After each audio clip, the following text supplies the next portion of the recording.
Welcome to DDD Deep Dive Discussions. Today we're taking a deep dive into Zen. Now, for many, Zen brings to mind, serene gardens or quiet monks, but it's actually a truly direct, even radical path to understanding existence. It's really all about shattering our everyday assumptions about reality. Exactly. And our mission for you today is, well, to try and cut through some of the noise, give you a neutral, comprehensive, and nuanced overview of Zen's core concepts. We'll explore its history, the practical side, and even touch on some, contemporary challenges or critiques, all distilled from your sources, trying to get to the most important insights. Okay, great. So let's start with what makes Zen feel so unique. It's this absolute insistence on direct experience, right? Over just theory. Forget reading about it. Zen is about living it. And that leads to things like Satori and Kensho, those sudden, profound aha. Yes, exactly. They aren't just intellectual insights. These are really existential shifts. A whole new way of seeing the world pops open, sometimes quite suddenly. And what's fascinating here is how that directness links to Mushin, or no mind. Right, no mind. I've heard that term. It sounds a bit blank. That's a common misunderstanding. It's not about clearing your head to become a zombie or anything like that. Instead, it's a state of incredible clarity. You're free from those distracting thoughts, those ego-driven judgments. Imagine, responding to a crisis not with fear or frantic overthinking, but with the perfect, immediate, almost effortless action. That's the kind of counterintuitive power of Mushin. It's a real freedom in motion. That sounds incredibly liberating, actually. And does that connect to the other big concept, Sunyata? Emptiness. I have to admit, when I first heard that, nihilism kind of popped into my head. But that's not it at all, is it? Absolutely not. That's a really common misconception. Think of it more like a wave in the ocean. A wave isn't some separate, independent thing, right? It's just the ocean moving in a particular way. Sunyata is this radical understanding that all phenomena lack inherent, fixed, independent existence. They're profoundly interdependent. Interdependent, okay. Yeah. As the Heart Sutra famously puts it, form is emptiness. Emptiness is form. It's like a lens revealing how everything, our struggles, our relationships, everything is constantly interconnected and, changing, in flux. And that understanding can free us from clinging so hard to things that aren't really fixed anyway. So if everything's interconnected like that, what does that mean for how we treat each other, how we act? Well, that's the profound implication. This understanding of sunyata, this emptiness, becomes the very basis for true compassion. Karua, when you really see that nothing is truly separate, that all beings are interwoven, it just naturally fosters this non-discriminating desire to, alleviate suffering wherever you see it. It dissolves that illusion of us versus them. That's a really powerful shift in perspective. Wow. And to kind of nudge us towards that understanding, Zen often uses koans, right? Those famous paradoxical statements like, what is the sound of one hand clapping? They seem designed to just break your brain, logically speaking. They pretty much are. They're designed to completely jam up your conventional reasoning. The idea is to push you beyond just intellectual puzzles into these intuitive, non-dualistic insights, things you can only grasp directly, not just think about. Okay, so it's experiential, not just thinking. Exactly. And that directness isn't just conceptual, it's profoundly practical. Zazen, or seated meditation, is key here, especially in the Sujta school's shikantaza, which basically means just sitting. It's paramount. Just sitting. It's just sitting. It's not about achieving some future enlightenment, but about recognizing that enlightenment or Buddha nature is already present, right here, right now, even amidst all the mental chatter. Now, it's incredibly challenging, of course, to maintain that presence, but that is the practice itself. Right. And what about mindfulness? That term is absolutely everywhere these days. Is that the same thing? Well, it's definitely a key aspect, widely recognized now. Mindfulness is essentially applying that focused, non-judgmental awareness to your everyday activities.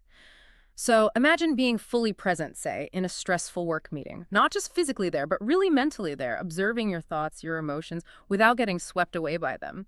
That's mindfulness in action. Cultivating awareness even when things are difficult or pressured. That makes sense. So, okay, we have these core ideas, these practices. Where did this all actually come from? What's the history here? Well, Zen's roots go way back. They start with Indian Buddhist teachings that traveled along the Silk Road to China, probably during the Han Dynasty. And once in China, these ideas started blending with existing Taoist philosophies, which also emphasize naturalness and flow. Ah, interesting. The Taoist connection. Yeah, it's significant. Then you have Bodhidharma, a figure from maybe the early 6th century. He's often credited with really bringing this specific emphasis on the direct perception of Buddha nature, bypassing scriptures sometimes.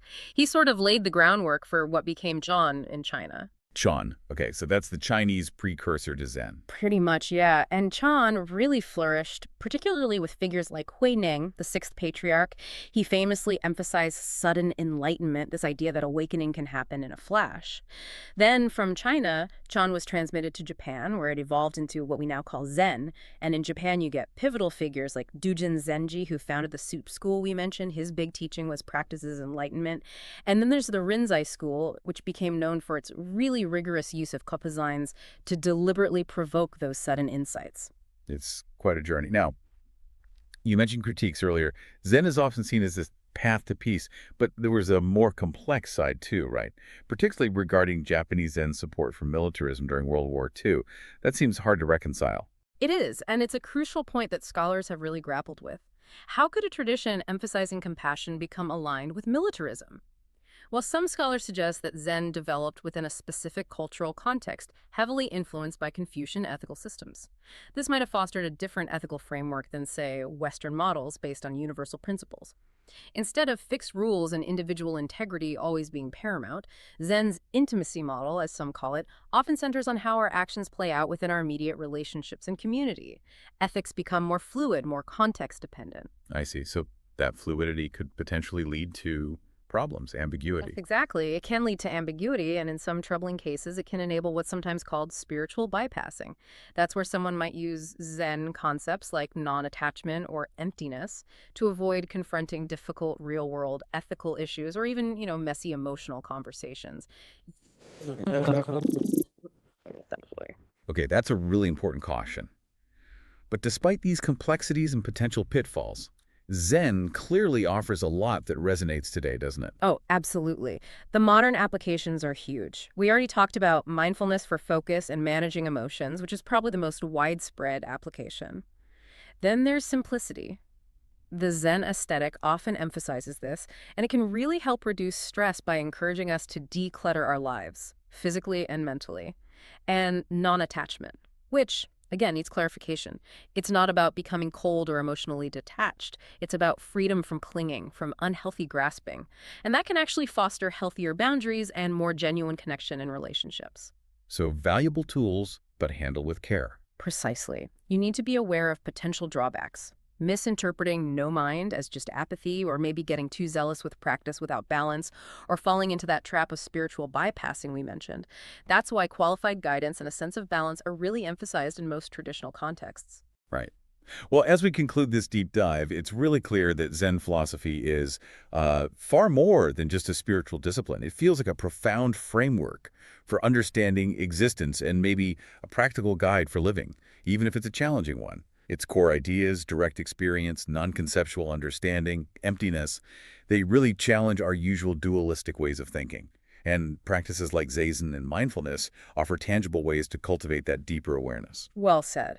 And I think it's important to remember that Zen isn't static. It's often described as an evolving animal, something that can adapt and respond to new contexts.